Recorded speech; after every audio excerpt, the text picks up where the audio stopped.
본문 말씀 요한일서 3장 9절입니다.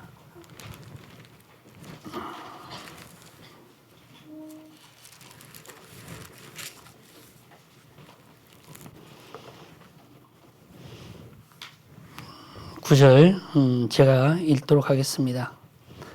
하나님께로서 난 자마다 죄를 짓지 아니하나니 이는 하나님의 씨가 그 속에 거함이요 저도 범죄치 못하는 것은 하나님께로 났음이라. 예, 여기까지만 읽겠습니다. 고향 땅에 오니까 너무 다들 반겨주셔서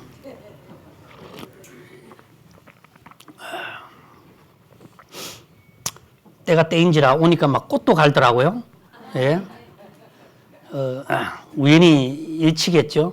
다음에 또 꽃이 시들 때쯤 한 번 더 와야겠습니다.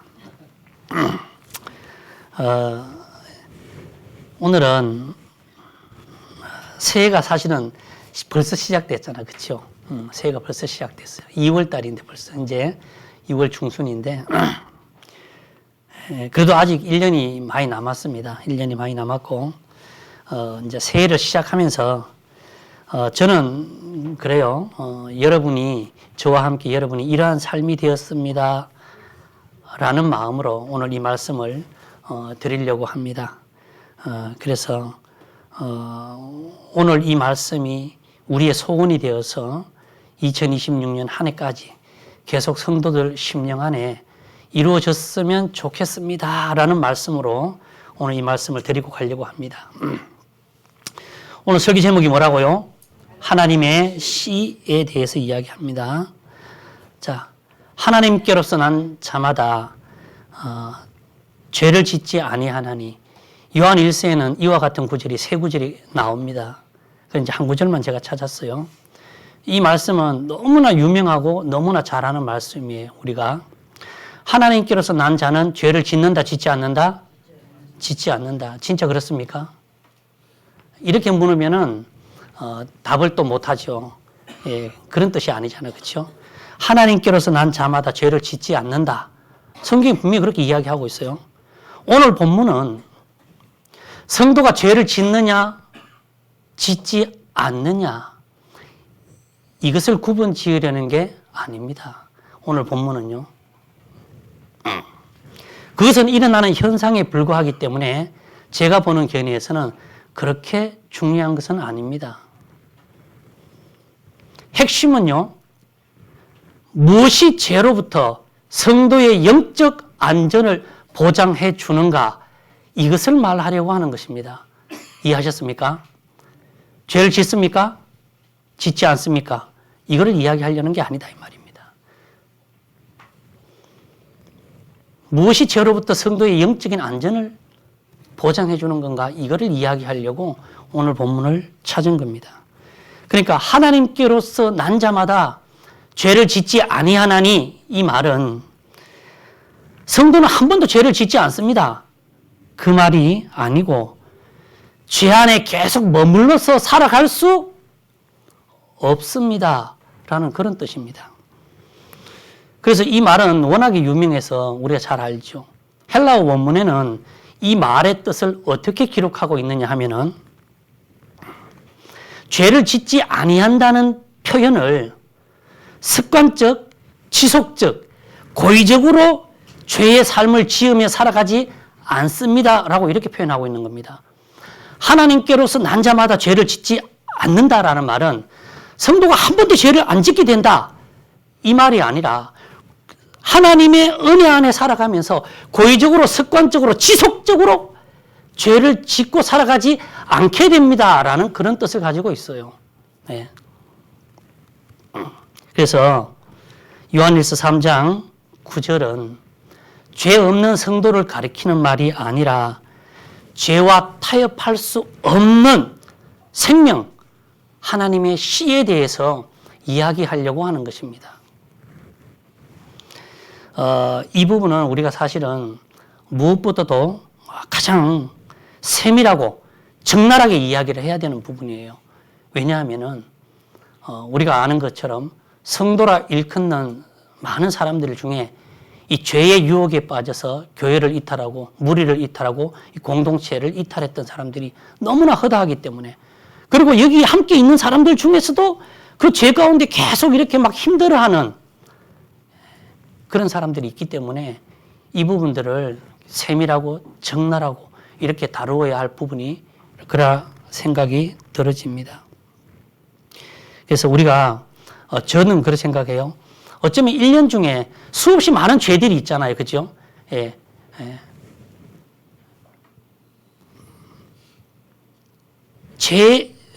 우리가 구원받은 성도의 삶 중에 아마 죄에 대해서 가장 이렇게, 그 부분이 제일 많이 차지하고 있지 않나, 그렇게 생각이 들어집니다. 예. 오늘은, 성경 크게, 세 가지를 찾아가면서 이 부분을 한번 이야기해 보도록 하겠습니다.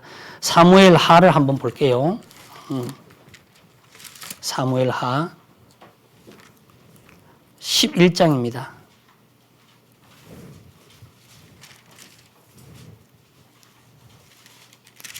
11장 2절입니다.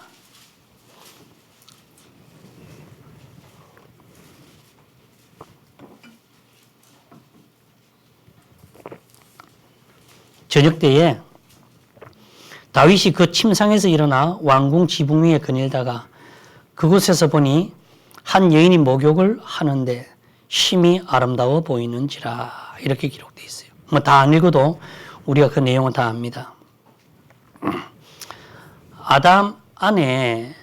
아담이 그 자기 안에 하나님의 말씀을 붙들지 않으니까 그 선악과가 보기에도 좋고 먹기에도 좋은, 그렇게 보여지는 겁니다.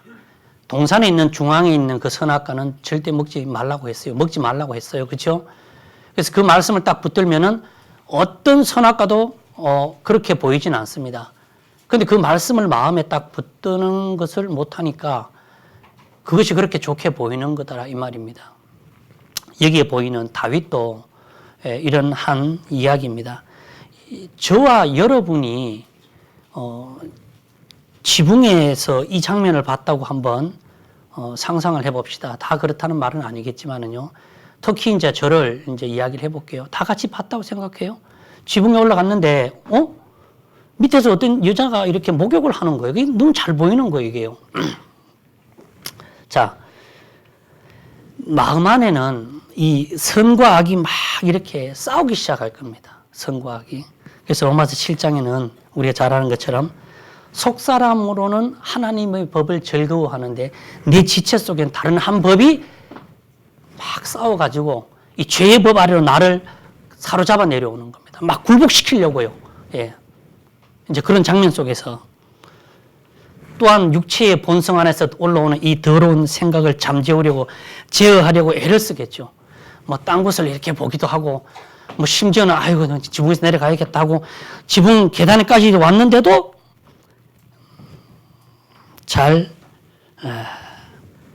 실제로 그런 삶이 잘 안 일어날 수도 있지 않겠나라는 생각을 해보게 됩니다. 다윗이 믿음이 없는 사람이 아니잖아, 그렇죠? 예, 그보다 저는 더 연약하겠죠. 잘 알아요. 아니다라는 것도 알고 내려가야 되는 입구 방향도 알고, 그런데 계속 스승이면서 이렇게 그런 마음이 잘 일어나지 않는 걸 이렇게 많이 보거든요. 예.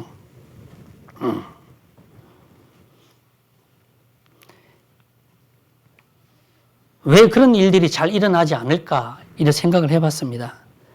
이 내용에서는요, 우리가 그런 장면을 보면서 성범죄를 지을 것이냐 짓지 아니할 것이냐, 제가 이 내용을 가지고 그 얘기를 하려는 게 아닙니다.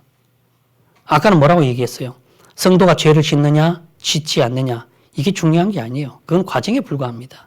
지붕에서 올라서서 봤는데 하는데도 잘 안 되는 경우가 있어요. 우리가 하나의 비근한 예지, 내가 왜 지붕에 올라가 있겠어요? 그죠? 그러나 성도가 어떤 것을 보면서 성범죄를 지을 것이냐 짓지 아니할 것이냐, 이거를 말하는 게 아닙니다. 사람들은요, 그 과정을 교정하려고 든다는 겁니다. 그 과정은 교정이 안 돼요. 우리 인생의 삶에 있어서. 예. 그것은 하나의 일어나는 현상이기 때문에 과정이 절대로 교정이 되지 않습니다. 예. 그 다음 제시하려고 하는 내용이 놀랍다는 겁니다. 그 다음은 어떤 내용이냐 하면은, 지금은 지붕에 있는 이야기죠. 예. 그런데도 그런 일들이 잘 일어나지 않아요. 사실은요. 왜 그럴까? 그래서 두 번째 내용은요. 열왕기상으로 한번 가볼게요. 예전에도 이런 이야기를 많이 했는데 1장. 예. 오늘은 이 내용을 다시 재조명하는 것입니다. 열왕기상 1장.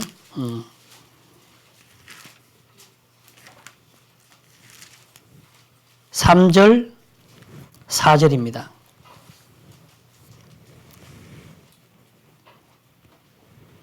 이스라엘 사방 경내에 아리따운 동녀를 구하다가 수넴 여자 아비삭을 얻어 왕께 데려왔으니 이 동녀는 심히 아리따운 자라. 저가 왕을 복량하며 수종하였으나 왕이 더불어 동침하지 아니하였더라. 이렇게 기록되어 있습니다. 다윗이 지붕에서 그것을 보고 누군가 혹시 지붕에서 올라가서 그것을 보고 그런 일들이 잘 일어나지 않아. 물론 다는 그렇다는 얘기가 아닙니다. 그것을 막 행동을 교정한다 이렇게 해서 되는 문제가 아니죠. 사실은요. 그런 성범죄에 대해서는 말입니다. 적어도. 그 사람들은 그것을 교정하려고 든다는 겁니다. 교정하니까 되던가요? 교정하면 안 됩니다. 교정해도 다시 휘어지게 돼 있어요. 교정의 문제가 아닙니다. 그런데 성도가 성범죄를 짓느냐 짓지 않느냐 이걸 말하는 게 아니라 그 다음 내용이 또 중요해. 한 단계 더 깊이 들어가는 거라. 그래서 열왕기상 1장에 온 거예요. 그 다음에 뭘 이야기하려냐면 이렇게 돼 있어요. 성경에 있는 대로요. 성경이 이렇게 기록되어 있습니다. 다윗이 늙은 데다가 나이가 너무 많아서 이불을 덮어도 이게 온기가 없어요. 그래서 이 신하들이 그 온기를 채워주기 위해서 이스라엘 경내에 가장 아름다운 아비삭을 데리고 와서 왕을 위하여 수종과 복량을 하도록 이렇게 이야기했다는 겁니다. 여러분 여기서 하나 잘 알아야 되는 게 그러나 그럼에도 불구하고 이 다윗은 아비삭을 동침했어요? 하지 않았어요? 하지 않았습니다. 오늘 보고자 하는 내용은 그겁니다. 이 복량과 수종이라는 말 안에는요, 동침의 가능성이 100% 열려 있습니다. 동침할 수도 있어요. 예, 이 복량과 수종을 위해서는요. 그러나 그가 뭐라고 되어 있습니다. 예, 그럼에도 이 열왕기상 하는요, 예, 이 기록자가 없어요. 누가 기록했는지 없어요. 그런데 이 찾아보니까 예레미야가 유일하게 썼을 것이다라고 하는 그런 역사적인 자료는 있더라고요.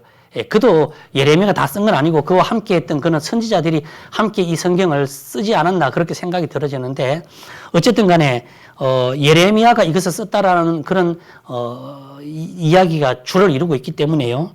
그럼에도 불구하고 그가 동침하지 않았다 이렇게 돼 있어요.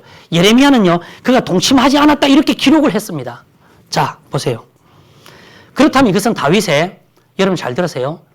체력의 문제일까요? 아니면 마음의 꺾임의 문제일까요? 단순히 그가 체력이 되지 않았다면 체력이 안 되고 굳이 그렇게 기록할 필요가 있었겠어요? 굳이 그렇게 기록할 필요가 없었습니다. 노새, 생리적인 불능. 다윗이 노새하여 그와 더불어 동침할 수 없었다. 그냥 이렇게 기록했을 수도 있습니다. 그러나 여기서는요. 예레미야는 뭐라고 기록했냐면은 그것은 육체가 노쇠해서 육체의 문제가 아니라 다윗이 그것을 선택적인 문제로 기록을 했다는 것입니다. 그러니까 다윗이 그 결정을 선택했다는 말입니다. 쉽게 말해서 내 마음의 법과 싸워서 내가 그 하나님 말씀 밑에 굴복을 당해서 그것을 하지 않기로 내가 선택했다. 이렇게 선택적 문제로 기록을 했다는 것입니다. 그와 더불어 동침하지 않았다. 이런 말은요. 자의적으로 동침하지 않는 그런 마음이 생기는 게 아니라 예. 내 마음의 법과 그죠? 이 내 마음의 하나님의 법과 이 육체의 소욕의 법이 싸워서 내가 하나님 말씀 밑으로 굴복되어서 거기에 순종하기로 마음 먹을 때 일어나는 선택적인 결과 그와 더불어 동침하지 않았다. 이렇게 기록을 하고 있는 것입니다. 이 상황 역시 아비삭을 여러분이 침실에 있어요. 지금 아비삭을요. 동침할 것인가? 동침하지 않을 것인가? 이것을 말하는 게 아닙니다. 이 장면은요, 육체의 정욕을, 절제를 말하라는 게 아니다 이 말입니다. 정욕 그 자체가 꺾인 상태, 즉 불능인 상태를 말하려고 하는 것입니다. 저는요, 오늘. 그래서 겉으로는 이게 멈춘 것 같지만은요, 안으로는 살아있는 거. 그게 뭐냐니까 다윗이 정욕을 이겼다. 이게 아닙니다. 다윗은 정욕을 이길 수가 없어요. 다윗 안에 정욕이 더 이상이요. 영어로 써서 죄송합니다. dormant 이렇게 돼 있어요. dormant 이 말입니다. 뭔 말이냐? 완전히 사라진 것이 아니라 그 정욕 자체가 뭐라고요? 휴먼 계좌, 잠복기간, 휴화산, 활화산이 아니라 그 안에 잠복기간이 잠복하고 있어요. 살아있어. 이게. 그러나 작동이 어떤 상태? 멈춘 상태. 이 말입니다. 언제든지 건들면 탁 올라올 수 있는 상태. 그러나 지금의 상태는요, 멈춘 상태. dormant. 그거를 이야기하려고 하는 겁니다. 예. 그래서 열왕기상 1장 4절은요, 다윗이 어떻게 정욕을 참고 인내하고 극복했는지 그 방법을 말하려는 게 아닙니다. 그 방법은 아무리 찾아봐도 이게 나올 수가 없어요. 그 방법을 얘기하려는 게 아닙니다. 날마다 솟구치는 죄의 본성을 어떠한 힘으로 dormant, 그것을 멈추고 불능하게 만들었는지 그것을 확인시켜 주려고 하는 겁니다. 중요한 이야기죠. 구원받은 성도들이 성범죄, 성적인 죄에 대해서 가장 쉽게 넘어질 수 있기 때문에요. 저 역시 많이 그랬던 사람들 중에 한 사람입니다. 그래서 여기서 설교할 때도 굉장히 많은 설교들을 했었고, 이런 것들이 내 마음에 정착되고 확고해지기까지는요, 상당히 오랜 시간이 걸린 거죠.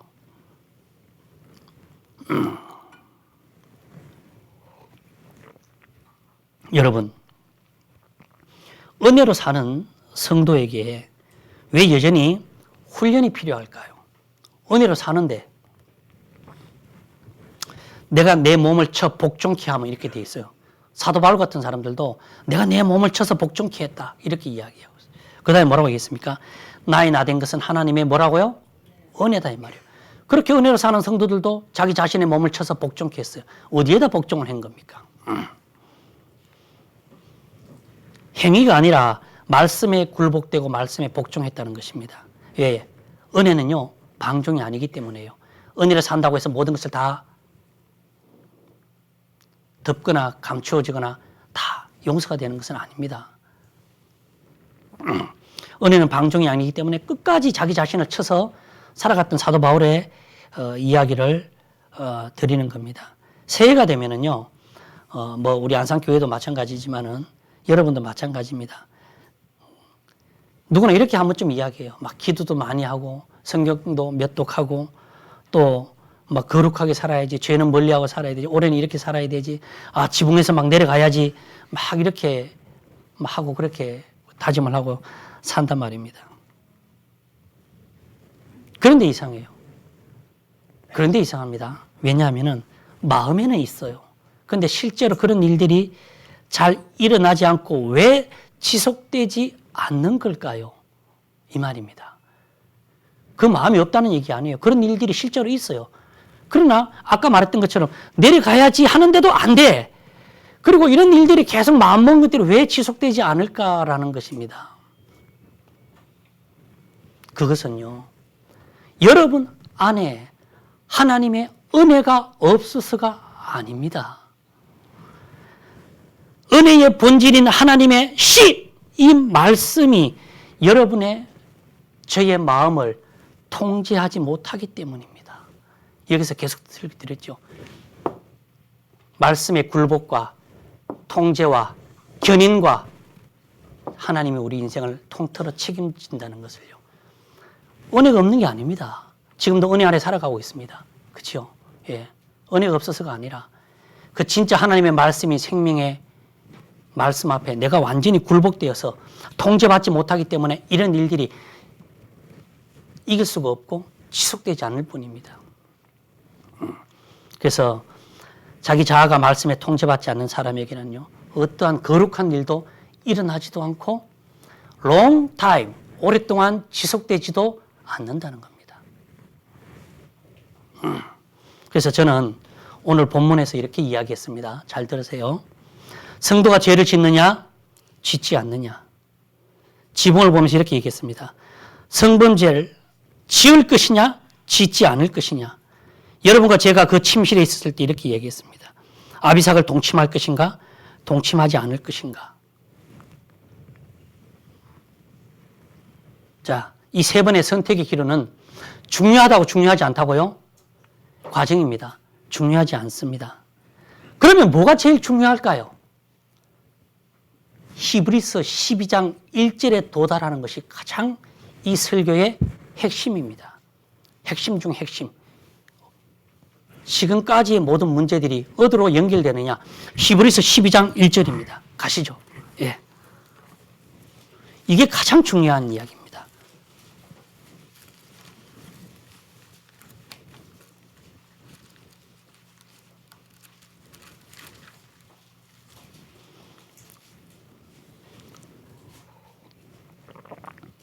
(1절) 이러므로 우리에게 구름같이 둘러싼 허다한 정인들이 있으니 모든 무거운 것과 얼매기 쉬운 죄를 벗어버리고 인내로서 우리 앞에 당한 경주를 경주하며 이렇게 돼 있어요.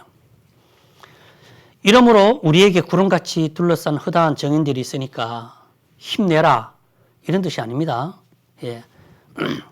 그 다음에 뭐라고 돼 있어요? 무거운 것과 얽매이기 쉬운 죄, 아주 무거운 죄들이 있어요. 그러나 자주 걸려 넘어지는 죄들이 있어요. 자, 이런 죄들을 털어버리고 벗어버리고 우리 앞에 당한 경주를 경주해야 된다. 그러면은 구름같이 둘러싼 허다한 정인들이 우리를 보고 있다는 말은 뭡니까? 그 말은요, 보고 있으니까 힘내라 이런 뜻이 아닙니다. 그 말은 이미 앞에서 말했던 지을 것이냐 짓지 않을 것이냐, 동침할 것이냐 동침하지 않을 것이냐, 뭐 할 것이냐 뭐 하지 않을 것이냐, 이렇게 연약하고 무겁고 이렇게 걸려 넘어지는 이런 모든 사소한 죄들을 이미 통과한 성도들도 있다. 예, 그런 이야기입니다. 그런 성도들이 우리를 보고 있다. 그런 이야기입니다. 예, 그래서 너희만 약한 게 아니야. 이미 우리는 그걸 통과했어. 이렇게 이야기하고 있습니다. 그 통과는요, 행동을 교정하는 게 아니라는 겁니다. 예, 어떤 계획을 세우는 게 아니다는 겁니다. 그 다음 진짜 중요한 게 있어요. 뭘까요? 4절입니다. 4절만 함께 읽어보겠습니다. 시작.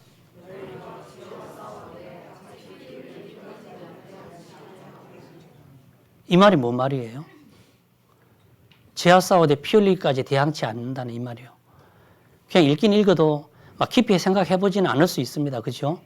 여러분 잘 보세요. 이거는요, 오늘 죽는다 할지라도 이거는 꼭 알고 죽어야 돼요. 그만큼 중요한 겁니다. 이거 수없이 많이 읽었어요. 제가 해석해 드릴게요. 앞에서부터 했던 설교들이 쟁점이 여기에 있어요. 자, 너희가 죄와 싸우되, 여러분 죄와 싸우고 있지 않습니까? 그 얘기예요. 근데 아직 피 흘리기까지는 대항치 않고 있잖아요. 누구 죄하고 안 싸우는 사람이 있어요? 그 얘기예요. 예. 근데 내가 보니까 피 흘리기까지 싸우는 사람이 별로 없어. 그 얘기입니다, 이게요. 그러니까 싸우는데 피 흘려서 죽기까지 대항하고 있는 사람이 있나요? 이 얘기입니다. 그 말은 뭔 말이냐? 그걸 또 해석을 해드려야 돼요. 자요, 이렇게 읽어드릴게요. 이 말씀은요, 여러분이 죄를 짓지 말라고 권면하는 말이 아닙니다. 이 말은 여러분은 지금 죄와 싸우고 있잖아요. 1년 내내 싸우고 있잖아요. 하지만 그 싸움으로 인해서 여러분 자신이 완전히 꺾여질 만큼의 단계에 갔습니까? 그 얘기예요. 유형문 형제가 죄와 싸우는데 완전히 꺾여서 피를 흘려서 막 죽을 단계까지 가셨어요? 그 얘기예요. 그렇게 가본 적이 있으세요? 그 얘기예요. 여러분 안 싸우는 게 아닙니다. 싸우고 있잖아요. 그런데 그 단계까지 가본 적이 있어요? 이 얘기입니다. 그 단계까지 가라는 얘기예요? 가지 말라는 얘기예요? 가라는 얘기죠. 가야지 뭘 보지, 가야지 뭘 깨닫지. 그런데 대충 하다가 봐봐요. 저를 봐요. 대충 하다가 행동만 교정해. 또 하다가 아씨 열심히 잘해야지. 아씨 오늘은 안 돼. 다음엔 또 열심히 해야지. 또 하다가 뭐 하다가 행동만 교정해서 되는 게 아니다 이 말입니다. 적어도 우리 안에 일어나는 성범죄에 대해서는요. 예, 피 흘리기까지 대항하고 이제 피를 흘려서 내가 막 죽을 것 같은 그 단계 이럴 때 비로소 알게 되는 게 하나가 있어요. 그 얘기입니다.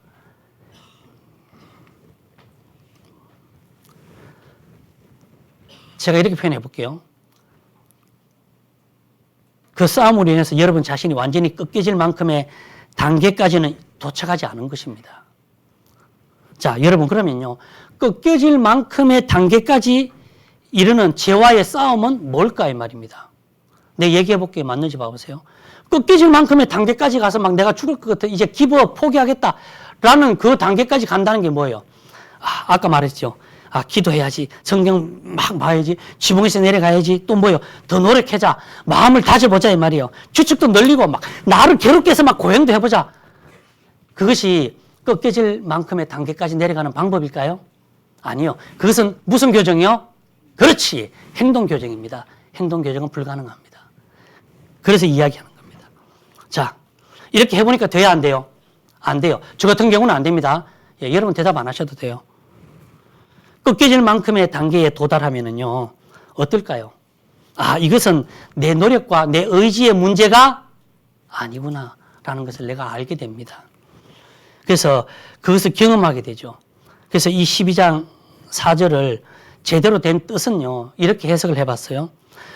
여러분의 힘으로, 내 힘으로, 네 힘으로 죄와 싸워서 이길 수 없다는 한계에 이르면은요, 더는 너를 붙들지 말고 하나님께 자신을 맡기는 그 자리까지 가라 이 말입니다.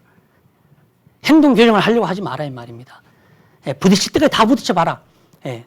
그래서 내 노력과 의지의 문제가 아니구나라는 것을 깨닫게 되면은 이제 하나님께 너의 모든 것들을 한번 맡겨봐라 이 말입니다. 그런데 맡겨보면은요, 죄와의 싸움은 계속 돼요. 안 되는 게 아닙니다. 또 계속 일어납니다. 이 두 마음이요.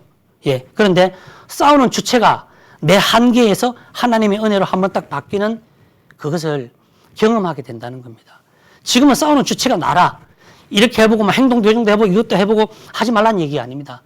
그래 끝까지 하다 보면은요, 피 흘리기까지 대항하다 보면은 내 의지와 노력의 문제가 아니구나. 하나님께 내 이 모든 문제를 맡기고 살아야겠다. 진짜 진실로 그런 마음이 딱 일어나면은요, 싸움은 계속 일어나는데 싸움의 주체는 내가 아니라 하나님의 은혜로 딱 바뀌어버리는 그런 경험이 있게 된다 이 말입니다. 네. 이것이 하나님의 시의 능력이다 이 말입니다. 그래서 성도가 이 땅에 사는 동안에 죄와의 싸움은요, 필연적인 겁니다. 그러나 지도록 구조가 되어 있는 게 아니고 반드시 이기도록 그렇게 설계가 구조가 되어 있다는 겁니다. 성도 여러분, 그래서 오늘 제일 중요한 이야기죠. 시편 51편 이야기를 드릴 겁니다.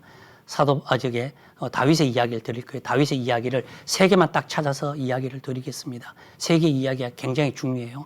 이 히브리서 12장 4절만큼 중요해요. 여기에는 모든 엑기스들이 일로 다 연결이 되는 거기 때문에 그렇습니다. 자, 시편 51편 한번 보겠습니다. 시편 51편. 우리가 너무나 잘 아는 말씀이죠.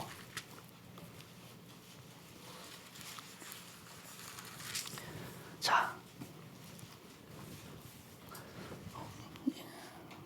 시편 51편 그 위에 한번 읽어볼게요. 51편 1절 말고 1절 위에 뭐 써놓은 거 있죠. 다윗의 시, 웬만하면 다 써놨을 거예요. 영장으로 한 노래. 다윗이 밧세바와 동침한 후 선지자 나단이 저에게 온 때에, 이 51편을 기록한 그 배경에 대해서 잠깐 설명을 해놨어요. 이 시편 51편은 다윗이 우리 아내 밧세바를 범죄하고 그 죄 때문에 막 괴로워하면서 골방에 틀어박혀 앉아서 막 눈물을 짓고 막 있잖아. 자기 혼자 그 서글픈 막 그 죄스러운 마음에 그런 막 끄적끄적하는 이런 일기를 쓴 게 아니죠. 그렇죠? 왜냐? 여기 뭐라고 돼 있어요? 영장으로 한 노래라고 돼 있어요. 영장이라고 하는 건 누굽니까? 엄청나게 많은 이 찬양대를 인도하는 찬양대장이에요. 찬양대장이 공적 석상에서 이렇게 예배를 할 때 이 노래를 하나님이 쓴 이 시를 노래로 할 수 있도록 만든 게 이 내용이에요. 그렇기 때문에 골방에 앉아서 막 서글프게 막 자기 죄를 막 쓰고 했던 그런 정도의 이 시가 아니다는 것입니다. 공적인 노래였기 때문에요. 그래서 다윗이 시편 51편은요, 다윗이 지은 이 죄에 대한 것을 기록한 뭐 사건 진술서가 아닙니다.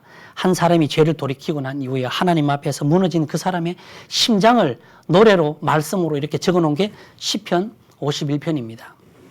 그래서 51편은 앞에서부터 순서대로 읽지 않습니다. 어디서부터 읽으냐면은 5절부터 읽어볼게요. 제 순서를 바꿨어요.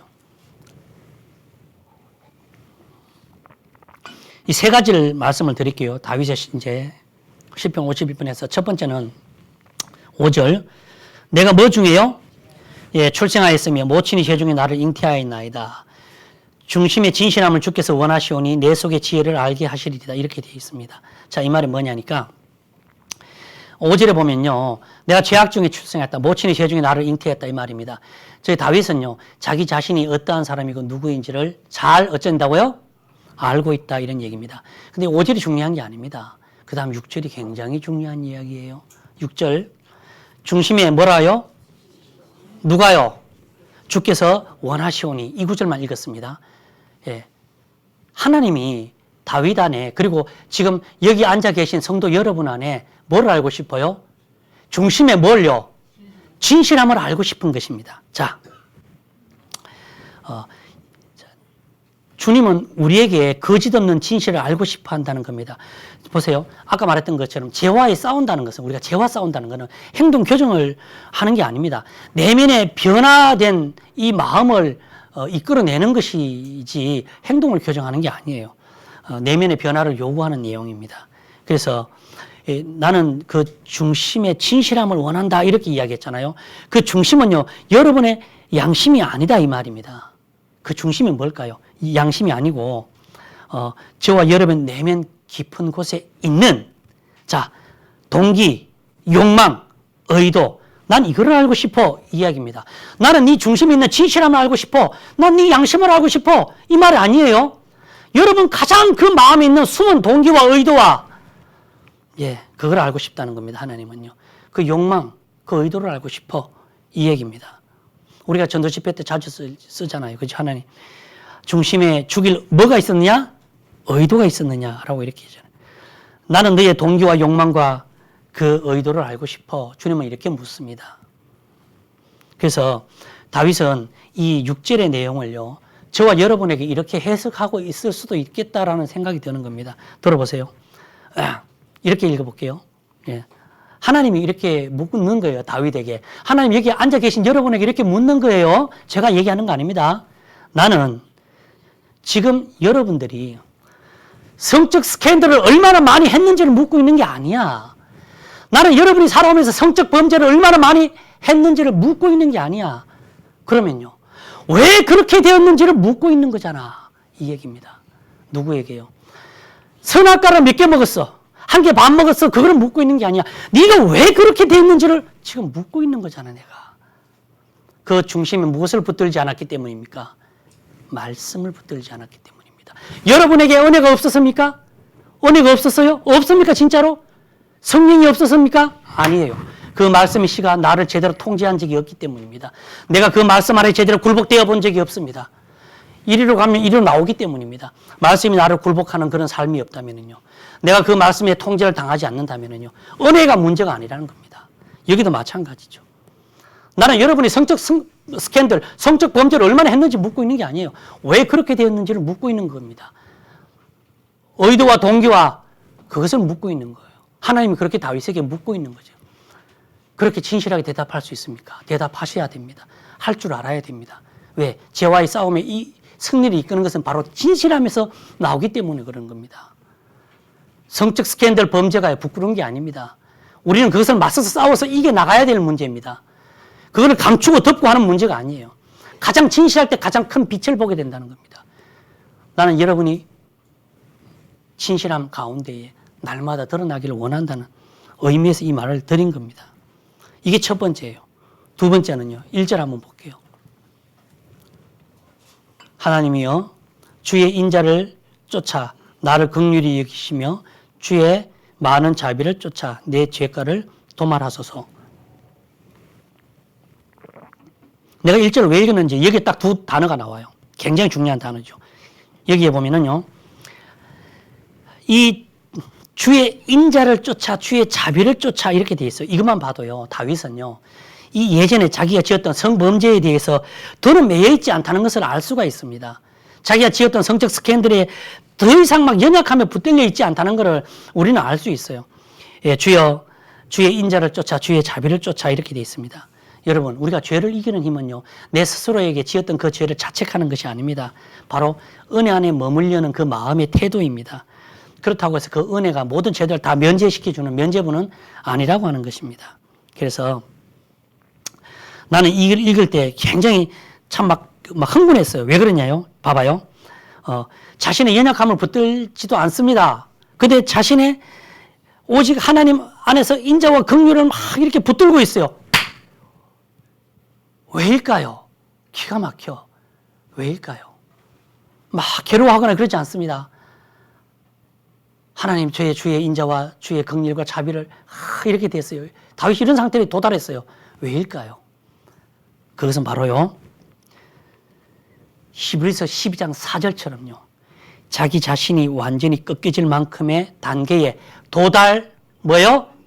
했기 때문입니다. 그래서 거짓이 진실로 바뀌고, 그래서 더 이상 자기에게는요, 죄에 매여 있을 수가 없어. 하나님의 자비와 긍휼과 은혜를 구하는 사람으로 바뀌어 있다는 겁니다. 죄와 싸워서 피 흘리기까지 대항하는 사람은요, 그 다음 단계로 넘어가게 돼 있어요. 근데 그 단계까지 안 오지? 그러면은 뭘 교정하려고 해요?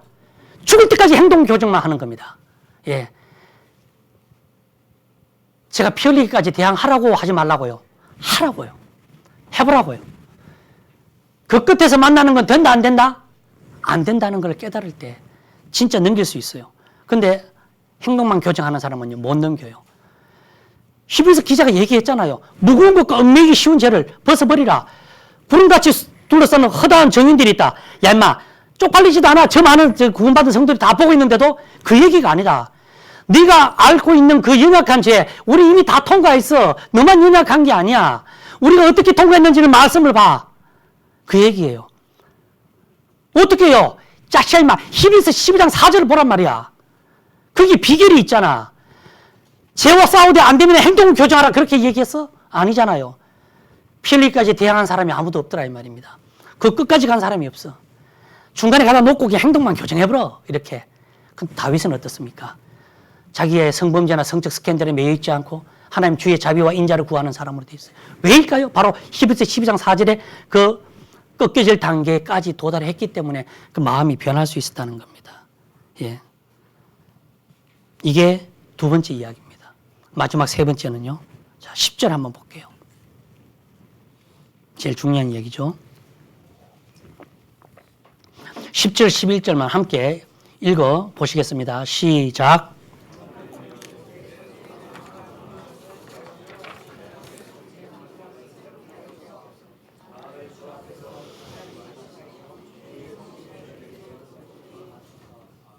아멘. 야, 여러분 보세요. 이 시편 51편은요, 다윗의 성적 스캔들, 성범죄를 이야기하려는 게 아닙니다. 그렇기 때문에 다윗이 밧세바를 범한 것이 이 시편 51편의 핵심이 될 수는 없어요. 그 얘기를 하려고 하는 게 아닙니다. 시편 51편은 다윗의 범죄의 시작과 그 과정을 이야기하려는 게 아니라 그 죄를 넘어서서 어떻게 온전한 은혜에 들어가는가, 도먼트 이 말입니다. 정욕을 완전히 사라지게 하는 것이 아니라 그 정욕의 작동을 뭐하게 해요? stop! 멈추게 하는가. 그것을 설명하라는 것이 시편 51편입니다. 예. 휴화산. 화산이 살아있지. 잠자고 있는 거예요. 휴먼계자. 통장은 살아있는데 잠자는 거예요. 이게요. 그 다윗이 정욕을 이겼다가 아닙니다. 정욕을 멈추었다는 겁니다. 그 비결을 이야기하려고 하는 겁니다. 그래서 다윗은 알았죠. 11절에 한번 볼게요. 예. 나를 주 앞에서 쫓아내지 마시고 주의 성신을 내게서 거두지 마소서 이렇게 돼 있어요. 성령이 떠나면 죄와 싸울 힘도 다 없어진다는 것을 다윗은 알았어요. 그래서 갈라디아서 5장에 얘기했던 것처럼 육신의 소욕은 성령을 거스리고 성령의 소욕은 육신을 거스리나니 뭔 말이냐. 죄와의 싸움은 성령을 충만을 유지하느냐의 싸움이다 이런 얘기입니다. 그래서 다윗은 그렇게 기도했던 겁니다. 성신을 내게서 거두지 마소서 주여 이렇게 이야기했던 겁니다. 자 10절 10절에 뭐라 돼 있어요? 자, 하나님이 내 속에 정한 마음을 창조하시고 내 안에 정직한 영을 새롭게 하소서 이렇게 되어 있죠. 예. 우리가 죄와 이기는 삶은요. 다짐과 막 결단. 저도 뭐 엄청 다짐했어요. 예. 전도사니까 오직 다짐 안 했겠습니까? 엄청나게 많은 결단했습니다. 나름대로 노하우도 있어요. 방법도 있어요. 알려줄까요? 알려줄 것 같으면 내가 이 설교를 뭘 해? 안 되니까 이 설교를 하는 겁니다. 예. 노하우도 방법도 있어요. 자, 다짐과 결단이 아니라 내면에서 일어나는 성령에 의해서 변화되는 그 역사, 그 힘, 예, 그것뿐입니다. 그러니까 한 번은 그런 것들을 체인지 되는 것을 경험하면서 이 점점 작동이 멈추어 가게 될 거라는 말입니다. 단번에 탁 하고 작동이 멈추게 되는 게 아니란 말입니다. 예. 그래서 이 다윗은요, 바세바 사건 이후에 시편을 51편을 이렇게 기록하면서 자기 자신의 어떤 고통, 후회, 번민, 그 다음에 소망, 마지막에 이 자기 심령이 하나님 앞에서 어떻게 회복되는 이르기까지 자기의 모든 과정을 숨김없이 이 시편 51편에 다 쏟아놓습니다. 그래서 시편 51편에 이 10절은 이렇게 하는 말입니다. 하나님 내 속에 순결하고 깨끗한 마음을 당신께서 직접 창조해 주시지 원합니다. 왜냐하면은 그리고 내 안에 영이 견고하도록 하나님 정직한 영이 되도록 주님께서 만들어주고 붙들어 주시기를 원합니다. 이렇게 소원만 하는 게 아니고 그런 간절함과 그런 자비와 긍휼 속에서 날마다 기도하는 그런 사람이 되어버린 거예요. 그래서 이 10절을 눈에 읽히는 대로가 아니라 그의 내면에 변화된 마음을 해석해 보면은요. 오늘 제가 말씀드린 말씀의 통제 그리고 말씀의 견인 그리고 그 말씀을 따라서 우리의 인생을 하나님 반드시 책임져 준다는 그 진리가 선명하게 보이는 겁니다. 그래서 이 10절의 내면에 변화된 마음을 재해석해 드립니다. 하나님 당신께서 내 속에 순결한 마음을 날마다 창조해 주시지 않으시고 또 내 안의 영을 견고하고 정직하게 붙들어 주지 않으신다면 이런 기도 말입니다. 계속해서 성범죄에서 벗어나지 못할 것입니다. 틀림없습니다. 예, 비결이 이거더라고요. 성적 스캔들, 성범죄 나는 몇 개 했는지 묻고 있는 게 아니에요. 왜 그렇게 되었는지를 묻고 있는 겁니다. 스스로에게 물어보십시오. 오늘 밤 하나님 여러분의 심령에 묻고 있을 겁니다. 몇 개를 했어? 어떤 과정이야? 이걸 묻는 게 아니에요. 왜 그렇게 되었어? 이렇게 묻고 있는 거예요. 하나님은요. 예. 자, 그래서 만약에 그렇게 기도하지 않으면요. 아까 우리가 얘기했던 것처럼 습관적으로 지속해서 고의적으로 죄를 짓게 될 것입니다. 우리는요. 바로 그것이 행동 교정입니다. 예. 그것을 벗어나지 못하게 될 것입니다. 그래서 다윗은 누구보다 잘 알았어요.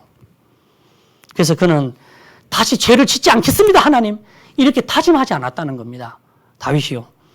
왜냐하면요, 바로 다짐이라고 하는 것은요, 행동 교정이라고 하는 것은 바로 뚫리는 지점이라는 겁니다. 뚫린다 이 말입니다. 거기가. 예. 허물어지는 지점이라는 것을 다윗은 이미 경험해서 알았던 겁니다. 여러분 오늘부터 해보세요. 행동을 교정하고 다짐을 해보는 순간 바로 그 자리가 딱 뚫립니다. 예, 기가 막혀. 딱 그 자리에 뚫려. 예. 성경에는 행동을 교정하란 말이 없어요. 다 하나님의 생명과 은혜 아래에서 이것들을 이기면 살아갈 수 있다는 이야기를 하는 겁니다. 그것도 여러분이 제가 그런 삶이라고는 너무 보지 마세요. 저도 연약한 가운데 있지만 이런 것을 경험하며 살기 때문에 조금이나마 함께 나누자고 하는 말입니다. 그래서 그는 오히려 이렇게 고백합니다. 하나님, 당신께서 말씀으로 나를 날마다 내가 이 얘기 서울에 있을 때도 눈이 하고 갔잖아요. 날마다 정복하시고 나를 굴복시켜서 당신의 발 아래 두지 않으면 나는 결코 안전하지 않습니다. 뭐로부터요? 성적인 범죄와 성 스캔들에서부터 절대로 안전하지 않습니다.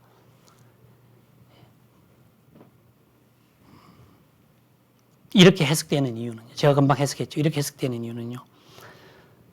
정직한 마음을 창조해달라고 기도하잖아요. 영을 새롭게 해달라고 기도하잖아요. 성신, 성령을 내게서 떠나가지 않게 기도하잖아요. 그렇기 때문에 이 말이 맞다는 말입니다. 하나님께서 나를 날마다 정복하시고 나를 굴복시켜서 당신의 발 아래 두지 않으면요. 저는 성범죄나 성적인 스캔들에서 절대로 안전하지 않습니다. 이 말입니다. 다윗이 했던 말이요. 그래서 바로 여기서 하나님의 통제의 의미가 드러나는데요. 말씀해 드릴게요. 하나님의 말씀의 통제는요. 제가 이 서울에서 한번 했던 적이 있어요. 또 해드리는 거예요. 너무 중요하기 때문에 해드리는 거예요. 하나님의 말씀의 통제는요, 나를 억압하고 나를 괴롭게 하는 게 아닙니다. 세상의 더러움과 자기 욕망으로부터 자기를 가장 안전하게 지켜주고 보호하는 장치라고 하는 것입니다. 하나님 말씀의 통제를 받는 것은요. 그때 비로소 저와 여러분과 다윗은요, 깨닫게 될 겁니다. 뭐요? 하나님의 견인과 말씀의 통제 아래 있을 때만 우리가 가장 자유롭고 우리가 가장 성적인 죄로부터 안전해진다는 것을 말입니다. 그 통제 아래 있는 사람이요. 여러분의 은혜가 없어서가 아니라 은혜의 주체이신 말씀이 여러분의 마음을 뭐하지 못하기 때문에, 통제하지 못하기 때문에 그런 일들이 일어나지 않고 지속적으로 가게 된다는 것입니다. 여러분, 행동을 교정하려고 하지 마세요. 차라리 죽는 자리로 나아가세요. 피 흘리기까지 대항해 보세요. 그러면 그 다음 단계로 넘어가는 게 뭐가 기다려요?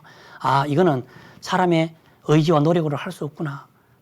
그 다음에요, 주의 인자와 자비를 구하는 마음으로 넘어가겠죠. 예. 그래서 이제 설교를 정리할까 합니다. 제가 이제 이 설교를 이제 안산에서 한번 했어요. 안산에서 한번 했는데, 설교가 다 끝나고 난데 어떤 청년 자매가 저한테 묻더라고요. 전도사님, 죄와 싸워서 이길 수 없다는 그 한계에 다다른다는 것을 자기 자신이 어떻게 알 수 있나요? 이렇게 묻더라고요. 예.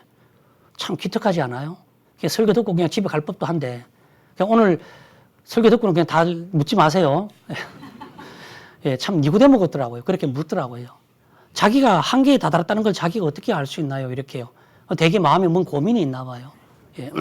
그래서 제가 이렇게 얘기를 해줬어요. 이 얘기만 딱 정리하고 마칠게요. 자, 첫 번째, 싸움의 한계에 도달했다는 것은요, 예전에는 이렇게 얘기합니다. 다음엔 더 잘할 수 있어. 조금만 더 힘내자. 정신 차리자. 행동을 막 교정하려고 해요. 그런데 한계가 오면은요, 나는 조금만 맞으면은 다시 무너질 수 있는 사람이구나라는 것을 자기가 자꾸 보게 되는 거예요. 내 의지는 죄가 더 이상 넘어오지 못하도록 결계를 세우는 게 아니라 바로 뚫리는 지점이구나라는 걸 알게 되는 겁니다. 한계에 도달했다는군요. 예.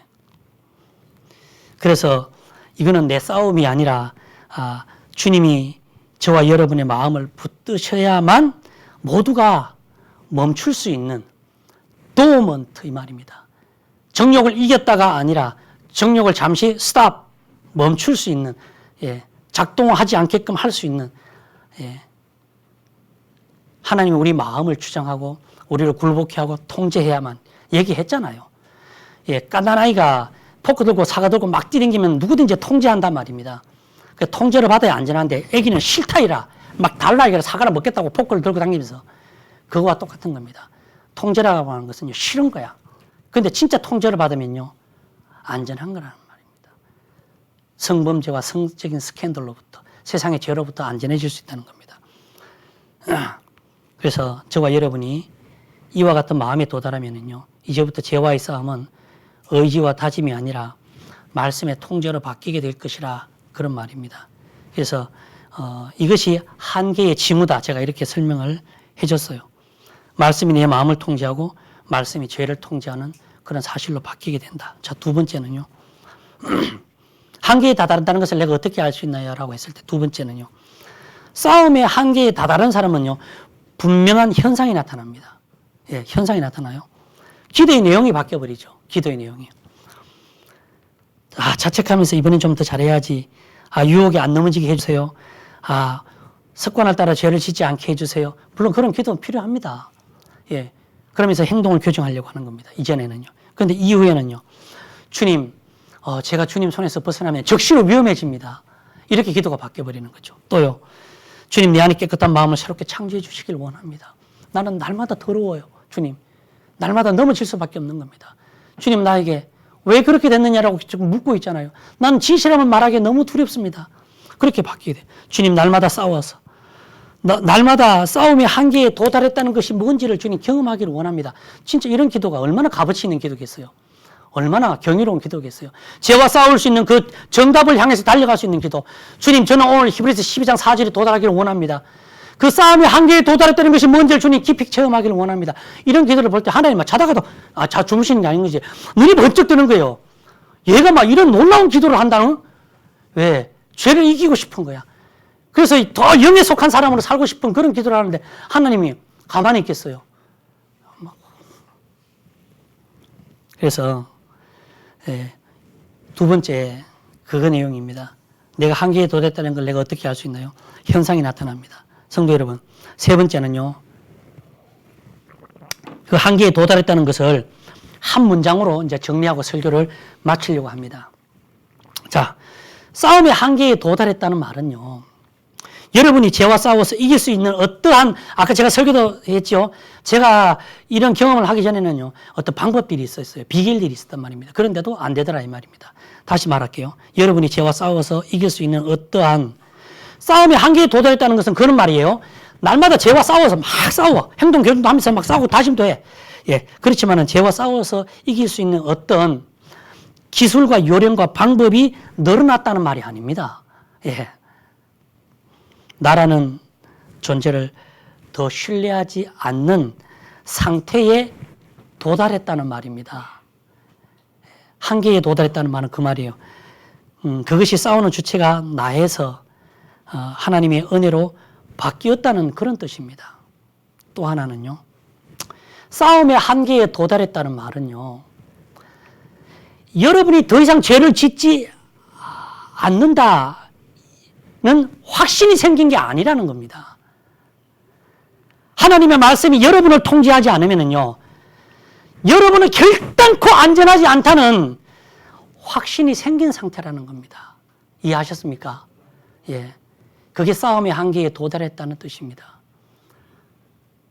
더 이상 죄를 짓지 않게 됐다는 그 확신이 생긴 게 아니라 하나님이 말씀이 나를 정복하고 굴복하지 않는다면요. 나는 오늘 하루도 성범죄를 계속 저지를 수밖에 없는 결코 안전하지 않는 그런 사람이라는 그 확신이 생긴 상태가 한계에 도달했다는 뜻입니다. 사랑하는 성도 여러분, 2026년 시작된 지가 많이 갔습니다만 서두에 말했던 것처럼 이 말씀이 난 올 한 해 26년 저 한 해 12월까지 성도들의 마음에 좀 폭발적으로 일어나고 우리가 쉽게 넘어지고 무거운 짐 이런 데서 좀 해방하고 좀 자유롭고 다윗과 같은 이런 놀라운 변화, 생명으로 살아가는 변화 이것들을 계속 경험하면서 그렇게 또 한 해를 살아가기를 소망합니다. 또 새해 들어서 또 여기 와서 너무 또 이제 큰 소리를 드린 것 같아서 너무 죄송스럽고 여러분에게 이제 그런 의도는 아닙니다. 어쨌든 우리가 함께 영적 안에서 주님 안에서 생명으로 살아가자 이렇게 말씀을 드린 것입니다. 예, 이상 마치고 기도드리고 마치겠습니다.